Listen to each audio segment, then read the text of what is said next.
Greetings and salutations, good people, and welcome to the very first episode of Casual JAYversations. I'm your host, CJ, CEEJAY, and I love creating entertaining experiences through my joy of the arts and you. I am super stoked and joyfully jubilant as I have connected with the good people at blackfacts.com as a media partner in which they strive to inform, engage, and inspire content about us delivered by us. Now, I warmly welcome in my very first guest on Casual JAYversations, who hails from Jackson, Tennessee, but now resides in California, who's an actor, an author, producer, and content creator, amongst other things. Without further ado, I warmly welcome and give you John F. Thomas. What's up, brother? Hey, what's going on, man? Thank you so much for the very warm introduction. I really appreciate it. Oh, thank you, man. I greatly appreciate that. Thank you for joining us on our very first episode as well. Now, thank you. You are a graduate of University of Memphis. Is that right?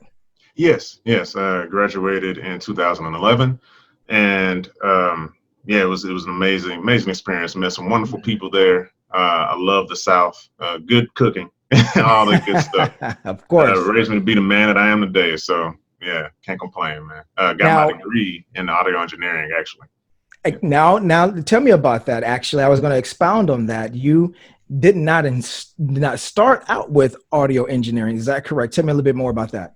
Right. I started in mechanical engineering, and I love math and science. But as I went on, after a while, I just felt like something was missing. I didn't really connect with the people there that much, and ran across a classmate that told me they were going to the studio on campus, and I was like, "What?" So I entered into that world from there, much to my parents' dismay. But you know, they're behind me now, so I appreciate it. Well, we always got to look out for what our parents think and always make them proud, of course. Right. Now, you have since then migrated to California. Tell me what motivated you to go out to the left coast. I wanted to pursue initially music, singing and songwriting more. And, you know, my parents were talking with me, and they were saying, you know, we can't really support you as we would like, you know, just because I don't have any family members out here. And my dad told me the realities of how tough it would be coming out here and the long road ahead, which he told the truth. And that's what I needed to hear, you know. And I took that information in, and I really planned ahead, worked like 4 different jobs, and saved up a lot of money to come out here. And man, I've been hitting the grindstone ever since. Nice. Now, you mentioned the singing career. You actually put out an album. Yeah, I have 2 actually out. Oh, okay. Yeah, one is a full-length album, and an LP, and the second one after that, because I saw the people's attention spans were shortening. I came out with an EP. So there were 5 songs on that, and both are fairly successful. Okay. Now, what is your stage name for your singing background? So my singing stage name is JT Slimcutta. Okay. So SLIMCUTTA. You can find me Amazon, Google, wherever. Nice.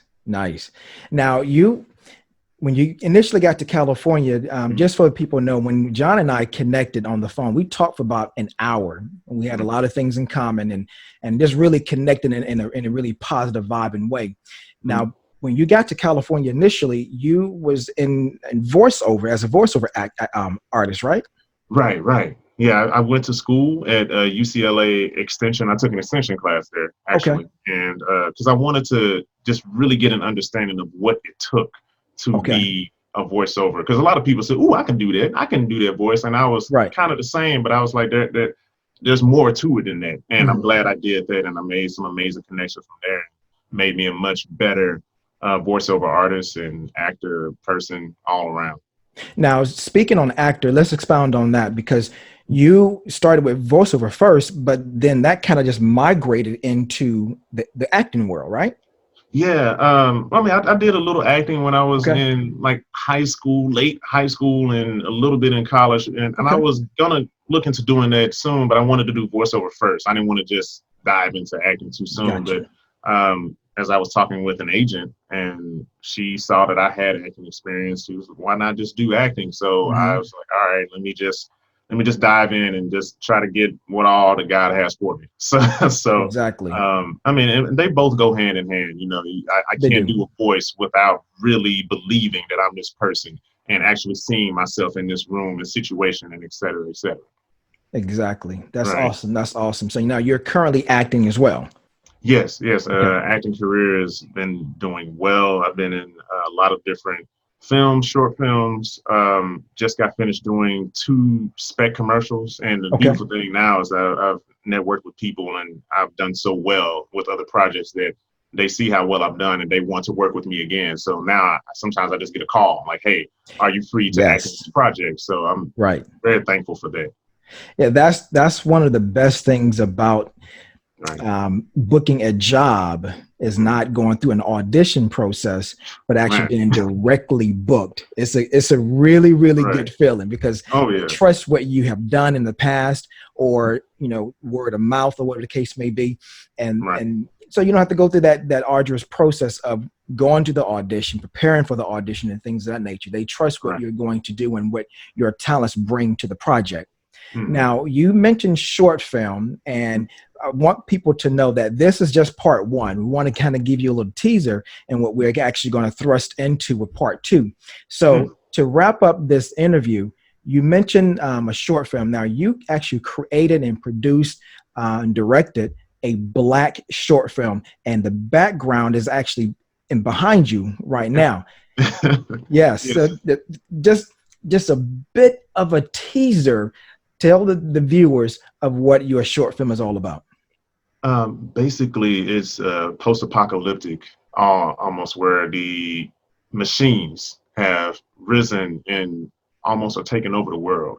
Okay. And you have an infiltration team that needs to go in and get some codes. And they kind of get trapped. They retrieve the codes, but they get trapped on the way out. So either they have to run out and risk getting killed, or they stay and they get killed. So it's a lot of tension, a lot of drama, but it's an amazing cast, and you're gonna love it. You're gonna love it. Okay, so we're going to stop it right there because I don't want to give the people too much information, because that we're going to really, really dive into part two concerning your Black short film. And I stress Black short film for a Yeah. particular reason, which we'll dive into at the next moment. And then on top of that, Mhm. we'll also have the viewers learn how they can connect with you, but also Okay. how they can get their hands on the Black short film and support what you're doing. Yes. Yes. Please feel free. I love to let you guys know about it. Motor Call, like you said, part 2. Look out for it. Absolutely, absolutely. So, good people, I thank you for your viewership. Look out for part two. Thank you for viewing. Thank you for supporting both of us. And also go to blackfacts.com for all your Black history content. So, until the next time, peace and be blessed.